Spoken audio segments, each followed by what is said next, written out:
That is Bandy's baby. Bandy rejected him pretty much at day one. That's the second time, Bandy. Last year she did that too, although the lamb was a little bit older. Hey Lily, is that Hope right there? Yeah. Hope belongs to Ryder, one of our best mothers, who has another one, who gave us twins 2 years in a row. So Hope will replace Bandy. You want to take him with? Yeah. The first morning, we came out, and the little guy could barely, he couldn't stand up and nurse. I was figuring, we're gonna throw him in the forest, we're gonna feed him to the pigs, what are we gonna do with this dead guy? But Lily, tell him what you did, Lily. I milked into his mouth. Lily squirted the milk in this baby's mouth, and he lapped it up and survived. At first, we would just hold Belle, another mother, our best mother, and let the baby nurse. After about a week of that, getting the lamb sheep's milk, doing that about every 2 to 3 hours, we were over it. That was the biggest excitement of our sabbatical, our January off from daily vlogs. Nothing new over here with beefcake. We need to get beefcake over with this gal. We let her get a little bit bigger for breeding, but I think it's time enough, right, Rebecca? Yeah. Or do you want to let her get a little bit bigger? She's 13 months old. She's plenty old then. Yeah. You can do that at 8 months.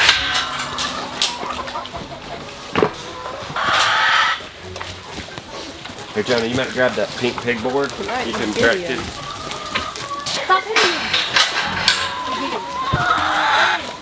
Can you push him in? Yay! Here, let me help. We also got gigantic hay bales because that's all we could get in unsprayed. I'm wearing shoes. And they're manageable.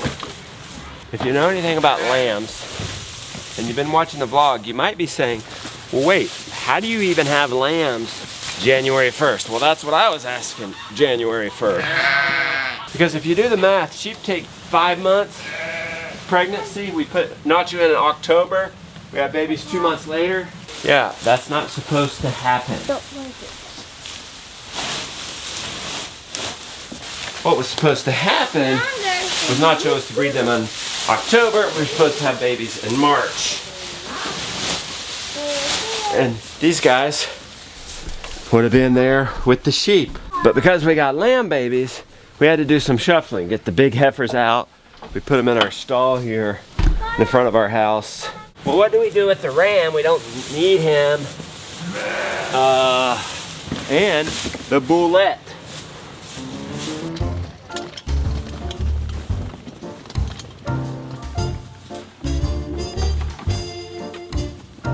We decided to put the ram and the bullito in the mobile wrestling ring. Yes, it added 2 more systems to do during the winter. But what are you gonna do?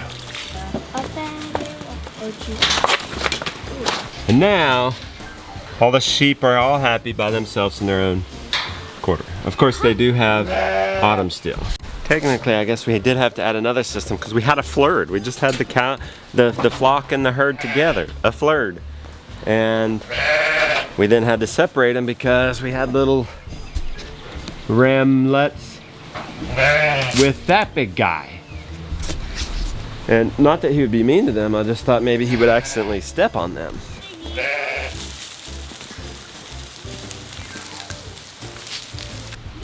Put the sheep out to get their minerals. Couple lambs feeling frisky. The big news with the cows, we've got an infected quarter right here. It's all gooky, a little bit yellowy. The udder is very hard.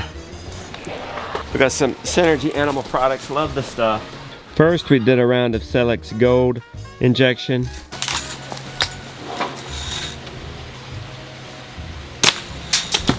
Then we tried the yellow jacket. And that leaves mastic udder oil. We're throwing the whole kitchen sink at this gal. That's what we'll do this week. The trick about these things is you gotta do a udder injection. We're not gonna do antibiotics because we don't do antibiotics. We'd like to drink her milk.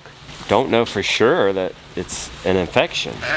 What if it's something else? It's not like she has a temperature and she's still got an appetite. Let's hope she doesn't kick us. She's been doing real good about it. Is she not interested in that alfalfa? She's taking it like a champ. Alright, now let it soak in for an hour. Then you can put the cap back on. He's got my lemon. Was that good?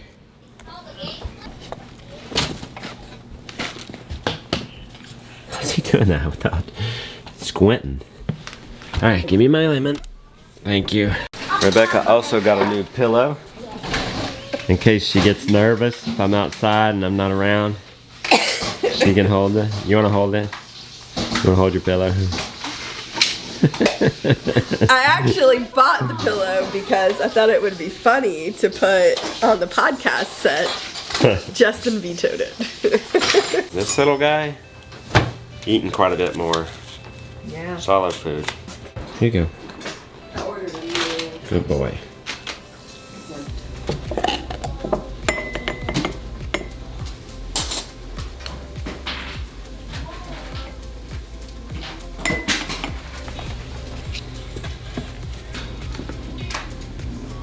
Oops, I think that's too much.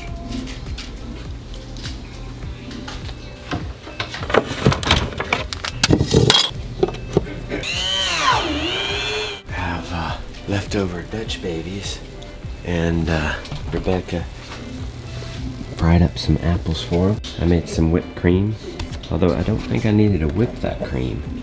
It's thick, very thick. Check that out. Dutch baby sandwich. Here's everything you thought it would be. Oh yeah. You put maple syrup on that? I did. I put maple syrup and cinnamon and whipped cream. Mmm. The kids will eventually figure it out and come eat, won't they, back?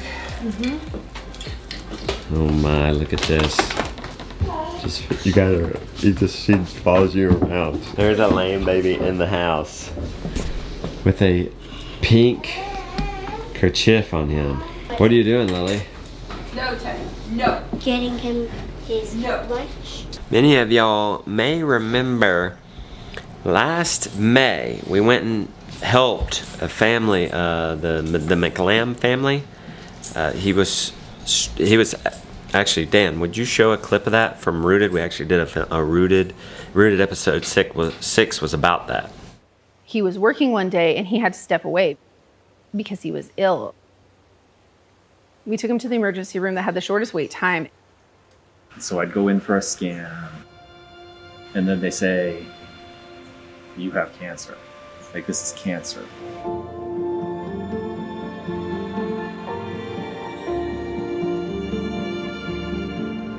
Nick and Christina know that we're coming, but we wanted to give them some surprises. The community mindset is if someone needs help, then we're there for you. And vice versa. When we need help, we know people will be there for us. The community comes together, and not only can you get this massive amount of work done, you find fellowship, you find fulfillment. That old thinking, the barn-raising mentality, is still alive and well with a lot of people.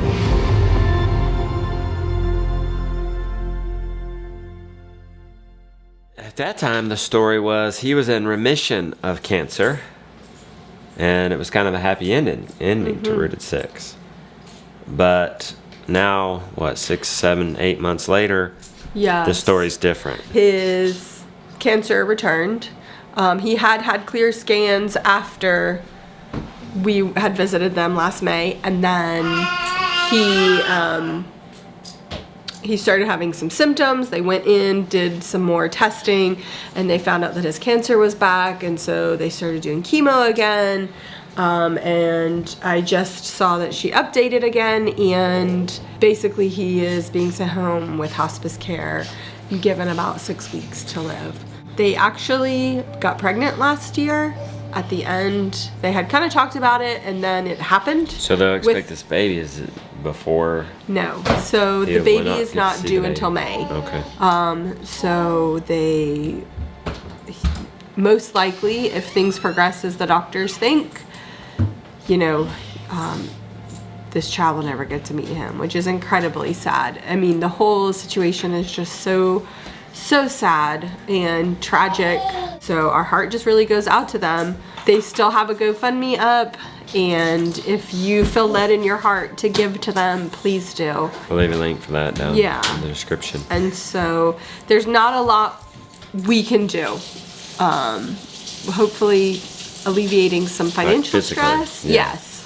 I mean, we can't make this stop. Like, we physically can't do, you know, make it end the tragedy, but hopefully we can help in some manner. Okay. Thanks.